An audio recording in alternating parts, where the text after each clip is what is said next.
સાંભળતો મામાની છોકરીના લગ્ન ક્યારે છે? અરે ઈ આવતા મહિનાની 30 તારીખે કદાચ છે, મને કઈ હરખું યાદ નથી. હા, 30 તારીખે જ લગ્ન છે. મને મામારે મારા ફોન ઉપર વાત થઈ ગઈ હતી. એ લોકો એમ કહેતા હતા કે 1 મહિનો વહેલા આવી આવજો. 1 મહિનો વેલા? મારે તો નથી આવું, તમારે જવું જ જાજો, મારાથી ન આવે 1 મહિનો વેલા. સગા મામા છે મારા, આપણે ન જઈએ તો કોણ બીજું જશે વહેલા? કાંઈ એટલું બધું આપણે વહેલું જવું નથી. આપણે વહેલા જઈએ ને તો આપણું કાંઈ માન ન રહે. એની મામીની બેનું છે ને બધું, એ કેટલી બધી મોડિયું આવે છે. આમ જો કોક માગવા આવ્યું છે એમ તો દિયા.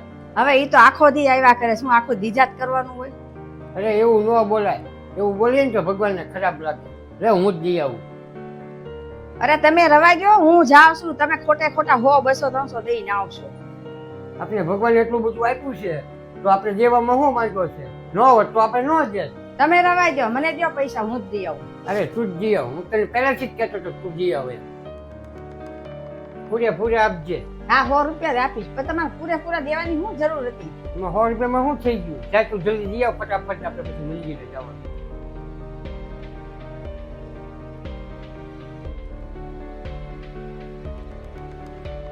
એ સાંભળતો, અહીંયા આવતો 2 મિનિટ. અરે વાહ, તમે જલ્દી આવી ગયા. આજ તો તું પૂછવા જ છે. આજ તો દિવસ બહુ સારો ગયો. હે, એવું તો હું છું, મને તો કયો. આપણે જે દુકાન ખોલી હતી ને એમાં આ મહિનામાં નફો બહુ સારો છે. હા, એ તો બહુ સારું કહેવાય. ભગવાનની દયા છે આપણી ઉપર. હું તો રોજ ભગવાનને પ્રાર્થના કરતી હતી, આજ તો આપણને ફળ મળી ગયું. હા, આજ તો હું બહુ ખુશ છું હો. ઓલા રમેશભાઈને તું ઓળખે છો? હા, ઓલા રમેશભાઈ ને, એની છોકરાની ફી ભરી હતી, તમારી મદદ લેવા આવ્યા હતા, ઈ જ છે ને? હા, એ જ રમેશભાઈ. આજ મને મળ્યા હતા અને બહુ ચિંતામાં હતા. ચિંતામાં લાગતા હતા એમ ને? તમે એને પૈસા આપ્યા છે ને? એમાં શું થઈ ગયું? એ આપણા પાડોશી છે, એના ઘરની હાલત ખરાબ હતી તો મેં આપ્યા પૈસા એને. ગમે એવી મુશ્કેલી હોય, એ લોકો પાડોશી છે, આપણે એની મદદ કરવી આપણી ફરજ છે. એ વાત તમારી સાચી છે, પણ આપણે મદદની જરૂર હતી ને તો આપણી પાસે કોઈ નહોતું આવ્યું. એ લોકો મદદ કરે કે ન કરે એ આપણે નહીં જોવાનું. આપણે એની મદદ કરીએ ને એ આપણે જોવાનું. એ આપણે ભગવાનની દયા છે. હા, હવે ઈ બધું જવા દો. આપણા મામાની છોકરીનું લગ્ન છે ને આપણે તમે શું દેશો એને? તું મામાની છોકરી એમ કરમાં. એ મારી બેન છે, હું બેન હાટું ગમે એ કરીએ.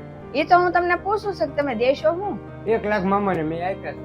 1 લાખ રૂપિયા તમે આપ્યા? આટલા બધા હું એવા આપ્યા? ભગવાનની એટલી બધી દયા છે તો 1 લાખ રૂપિયા આપણે આપી દઈએ કે નહીં?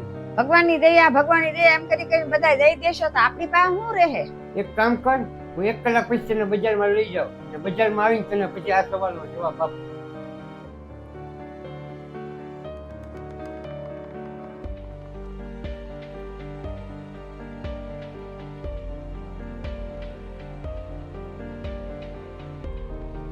આજ તો હું બહુ થાકી ગયો છું. એક કામ કરીને 1 કપ ચા બનાવી દે ને. બેઠી કેમ ગયા? આ તમારે સામાન દેવા નથી જવાનું? કયો સામાન? કોને દેવા જવાનું? એવું કેમ તમે કરો છો? તમારા ભાઈબંધ તમને રસ્તા મળ્યો તો આપણને, તો તમને કીધું તો આ સામાન જરૂરી છે, ઘરે પહોંચાડી દેજો. આ થેલી એ તો આપણને આપી દીધી ને. આ થેલી એટલે આપી હતી ને કે આ એના ઘરે તમે પહોંચાડી દો એટલે? આ વાત જ છે, એ હું તને સમજાવતો હતો.